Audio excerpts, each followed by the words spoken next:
আজকের ভিডিওতে আমরা জানব চ্যাটজিপিটি এর নতুন এবং শক্তিশালী একটি ফিচার অ্যাটাচমেন্ট সিস্টেম নিয়ে। আপনি কিভাবে ফাইল আপলোড করবেন, কিভাবে চ্যাটজিপিটি থেকে ফাইল সেই চ্যাটজিপিটি সেই ফাইল থেকে তথ্য বিশ্লেষণ করবে এবং কিভাবে আপনি আপনার কাজকে আরো স্মার্ট ও দ্রুত করতে পারবেন সবকিছু জানতে থাকুন শেষ পর্যন্ত। অ্যাটাচমেন্ট ফিচারটি মূলত একটি টুল যার মাধ্যমে আপনি চ্যাটজিপিটিতে ফাইল আপলোড করতে পারেন। এই ফিচারটি জিপিটি 4 প্রো ভার্সনে পাওয়া যায়। মূলত ফ্রি ভার্সনও পাওয়া যায়, তবে খুব সীমিত আকারে। আপনি যেমন পিডিএফ, ডকস, সিএসবি, এমনকি ইমেজ ফাইলও আপলোড করতে পারেন। এরপর চ্যাটজিপিটি সে ফাইল স্ক্যান করে এবং আপনার প্রশ্ন অনুসারে সে ফাইল বিশ্লেষণ করে উত্তর দিতে পারে। ধরুন আপনার কাছে 50 পৃষ্ঠার একটা গবেষণা রিপোর্ট আছে। আপনি সেই পিডিএফ ফাইলটি চ্যাটজিপিটিতে আপলোড করলেন এবং শুধু এটুকু বললেন, এই রিপোর্টের মূল সারাংশ দাও। মাত্র কয়েক সেকেন্ডে আপনি সেই সারাংশ পেয়ে যাবেন। এটা কল্পনার থেকেও দ্রুত। চ্যাটজিপিটি এর ফাইল অ্যানালাইসিস ক্ষমতা আসলে এর এআই মডেলের উপর ভিত্তি করে তৈরি। আপনি যখন একটি ফাইল আপলোড করেন, সেটা আগে চ্যাটজিপিটি এর সিস্টেমে প্রসেস হয়। এরপর আপনি নির্দিষ্টভাবে জিজ্ঞাসা করলে, যেমন এই ডেটা সেট থেকে আপনি ট্রেন্ড বের করে আমাকে ট্রেন্ড বের করে দাও, এই রিপোর্টে কোন পয়েন্টে গবেষক দ্বিমত পোষণ করেছেন, এই চুক্তি ফাইলের প্রধান শর্তগুলো কি, চ্যাটজিপিটি তখন সে ফাইলের ভিতর থেকে প্রাসঙ্গিক তথ্য বের করে এনে আপনাকে জানাবে। চলুন দেখে নেই আপনি কি কি ফাইল চ্যাটজিপিটিতে আপলোড করতে পারবেন। পিডিএফ ফাইল পারবেন, বিশেষ করে গবেষণা, পেপার, রিপোর্ট ইত্যাদির জন্য। ডক্স ফাইল অর্থাৎ ওয়ার্ড ফাইল, টেক্সট, প্লেন টেক্সটের জন্য টেক্সট ফাইল, ডেটা টেবিলের জন্য সিএসভি ফাইল, ইমেজ ছবি বিশ্লেষণ ফিচারের জন্য জেপিজি, পিএনজি, এই সমস্ত ছবি আপনি আপলোড করতে পারেন। এক্সেল ফাইলও আপলোড করা সম্ভব। এইসব ফাইল সাপোর্ট করে এবং খুব সহজেই আপনি ফাইল টেনে টেনে এনে ড্র্যাগ অ্যান্ড ড্রপ করলেই হবে। এই ফিচারটি বিশেষভাবে উপকারী ছাত্রছাত্রীদের জন্য, যারা বড় বড় লেকচার নোট বা থিসিস পড়ে সারাংশ চায়, গবেষকদের জন্য যারা দ্রুত কোনো গবেষণাপত্র থেকে ইনসাইট পেতে চান, পেশাজীবীদের জন্য যারা কন্ট্রাক্ট ডকুমেন্ট রিভিউ করেন, ডেটা অ্যানালিস্টদের জন্য যারা সিএসভি ফাইল দিয়ে ট্রেন্ড প্যাটার্ন খোঁজেন। এই ফিচারটি আপনার সময় বাঁচাবে এবং প্রোডাক্টিভিটি বাড়াবে। আমি এই পর্যায়ে একটা কথা বলতে চাই, আপনি যদি সেনসিটিভ বা ব্যক্তিগত কোনো ফাইল আপলোড করতে চান তাহলে সাবধানতা জরুরি। ওপেন এআই স্পষ্ট বলেছে তারা আপলোড করা ফাইলগুলো রিভিউ করতে পারে, তাই কনফিডেন্সিয়াল বা ব্যক্তিগত তথ্য রাখা উচিত নয়। সবচেয়ে ভালো হয় আপনি এমন ফাইল শেয়ার করুন যা পাবলিকলি শেয়ার করলেও সমস্যা নেই।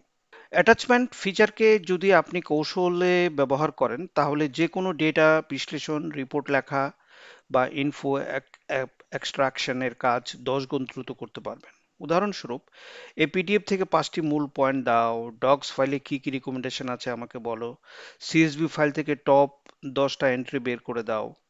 এরকম ন্যাচারাল ল্যাঙ্গুয়েজ কমান্ডই এখন আপনার সুপার পাওয়ার।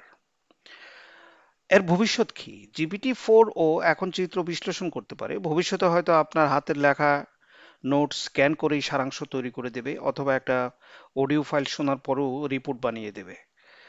অ্যাটাচমেন্ট সিস্টেম হচ্ছে ভবিষ্যৎ এআই সহায়ক জীবনের একটা বড় দিক। আমি এখন চ্যাট জিপিটিতে একটি পিডিএফ ফাইল অ্যাটাচ করব। দেখা যায় এটা ড্র্যাগ এন্ড ড্রপ করে আমি পারি কিনা। এখানে এটা অ্যাটাচড হচ্ছে, দেখা যাক। আমি এখন তাকে ইন ডিটেইল প্রম্পট করব। এখান থেকে আমি তাকে বলবো যে please create a 12 slide professional and visually compelling power point presentation based on the academic paper title. এটার একাডেমিক পেপারের টাইটেলটা আমি দিয়ে দিচ্ছি। আবার আপনি ইচ্ছা করলে এটাও বলতে পারেন যে please make power point presentation from the attached file. Attached file বলে দিলেও হবে, এখানে পেপারের নামটা না লিখলেও চলবে। The presentation should use elegant, research-focused design, neutral tones, clean fonts, data-driven visuals, and map-based elements.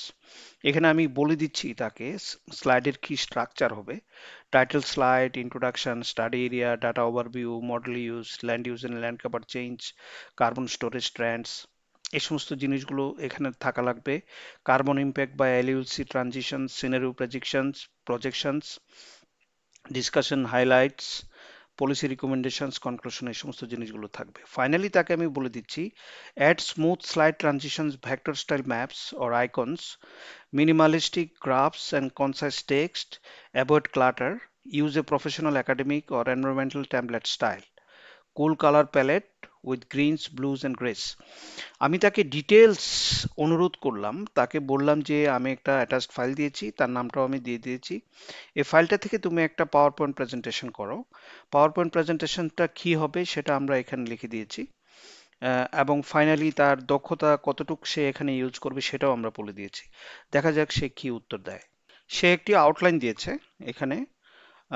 আমি তো এরকম আউটলাইন আমি চাইনি আসলে। তাকে দেখি আর একটু ফার্দার প্রম্পট করি যে প্লিজ মেক এ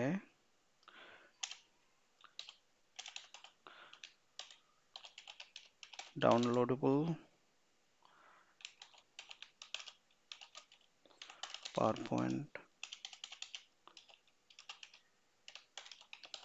প্রেজেন্টেশন। এখানে সে একটা ডাউনলোডেবল পাওয়ার পয়েন্ট প্রেজেন্টেশন দিয়ে দিয়েছে। এটাকে ওপেন করে দেখি কতটুকু কাজ করে। দেখা যাক। হ্যাঁ, সে কিন্তু এখানে মোটামুটি একটা পাওয়ার পয়েন্ট প্রেজেন্টেশন সে তৈরি করে দিয়েছে। আমরা যদি এটাকে একটু ফরম্যাটিং করে নিই তাহলে আমরা এটাকে প্রেজেন্টেশন হিসেবে আমরা ইউজ করতে পারবো। এখানে দেখেন পেপারের টাইটেলটাও আছে, আহ, যারা অথার্স আছে অথার্সের নামও আছে, এবং এটা কোথায় পাবলিশ হয়েছে এটাও বলা আছে। এখানে ইন্ট্রোডাকশন দিয়েছে, study area, data overview, models use, land cover change, carbon storage trends, carbon impact বা LULC transitions, scenario projections, discussion highlights, policy recommendations, conclusion. আমি যেগুলো দিতে বলেছি সবগুলো সে এখানে দিয়েছে। আপনি ইচ্ছা করলে এখানে যদি আপনি পাওয়ার পয়েন্ট চ্যাট জিপিটিকে বলেন যে তুমি এই অ্যাটাচড ফাইল থেকে কিছু ইমেজ এক্সট্রাক্ট করে দাও, তাহলে কিন্তু সে সেটাও করবে। এবং সেগুলো হয়তো বা মনে করেন সে যে কাজটা করে এখনো এতটা ডেভেলপ হয়নি যে শুধুমাত্র ইমেজগুলো আলাদা করে সে এক্সট্রাক্ট করবে। সে দেখা যাচ্ছে যে তার সাথে যে পেজের মধ্যে আপনার টেক্সট আছে এবং ফিগার আছে বা চার্ট আছে, এগুলো টেক্সট সহ সে এক্সট্রাক্ট করে নিয়ে আসে। তো সেই ক্ষেত্রে আমরা ওয়ার্ড ফাইলে এটাকে ক্রপিং করে শুধুমাত্র ছবিটা আমি আলাদা করে রাখতে পারবো এবং এটা প্রেজেন্টেশনের মধ্যে ইউজ করতে পারবো। আশা করি এই জিনিসটি আমাদের প্রফেশনালদের জন্য কাজে লাগবে। এবার আমি একসাথে 10টা ফাইল অ্যাটাচ করব। দেখা যাক এটা পারি কিনা। এখান থেকে আমি 10টা ফাইল ড্র্যাগ এন্ড ড্রপ করে এখানে দিয়ে দিলাম।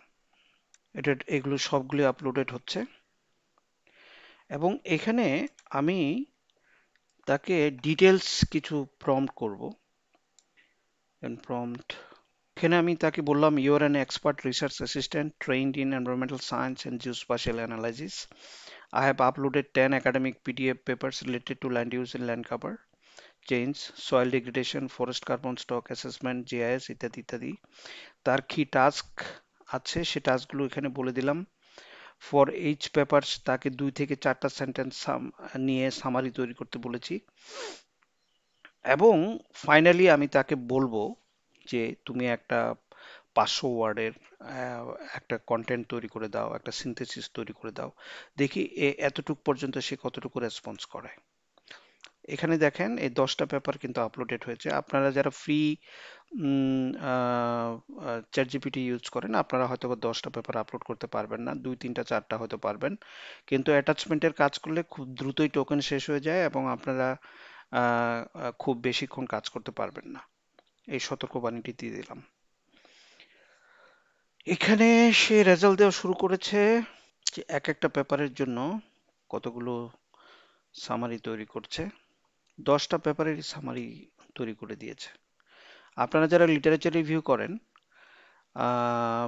লিটারেচার রিভিউ করার সময় আপনাদেরকে ফিজিক্যালি যদি পেপার খুঁজতে হয় বা পেপারগুলো আলাদা করে পড়ে পড়ে কাজ করতে হয়, তাহলে কিন্তু আপনাদের প্রচুর সময় লাগবে বা সময় লাগে। আমাদের সময় এরকম প্রচুর সময় আমরা ব্যয় করেছি।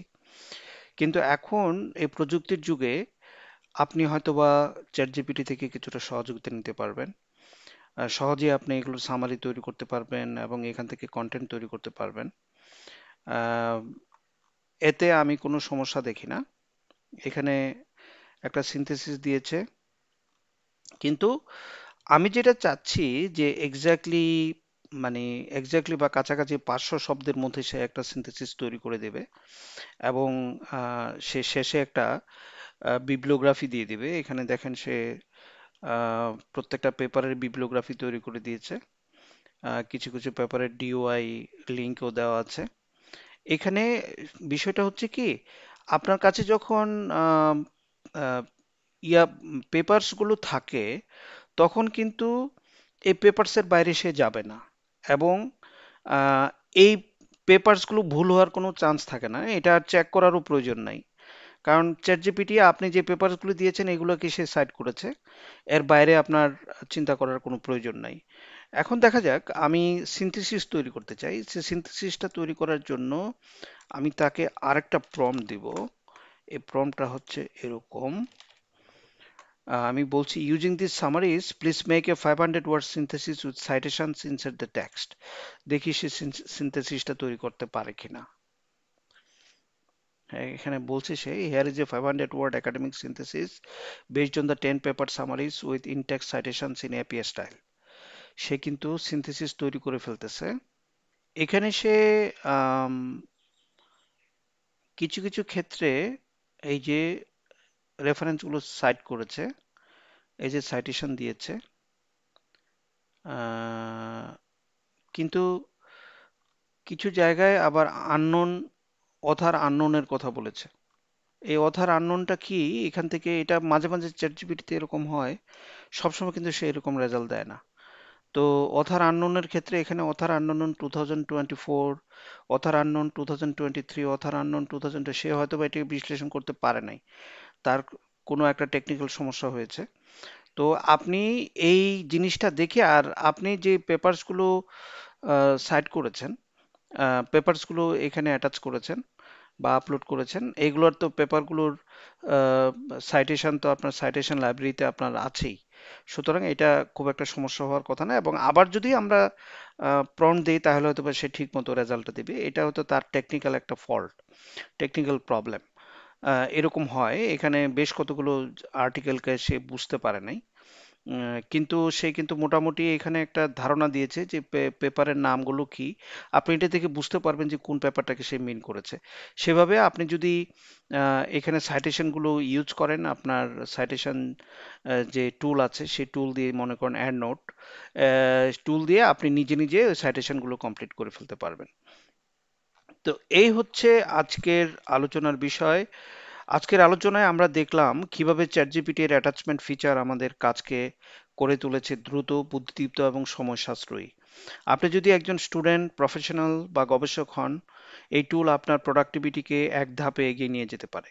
যদি ভিডিওটি ভালো লেগে থাকে একটা লাইক দিন, শেয়ার করুন আপনার বন্ধুর সঙ্গে এবং অবশ্যই সাবস্ক্রাইব করতে ভুলবেন না। আর কোনো প্রশ্ন থাকলে, যদি আপনাদের কোনো প্রশ্ন থাকে তাহলে নিচে কমেন্ট করুন, আমি উত্তর দেওয়ার চেষ্টা করব। ধন্যবাদ। দেখা হবে পরবর্তী ভিডিওতে। সবাই ভালো থাকবেন।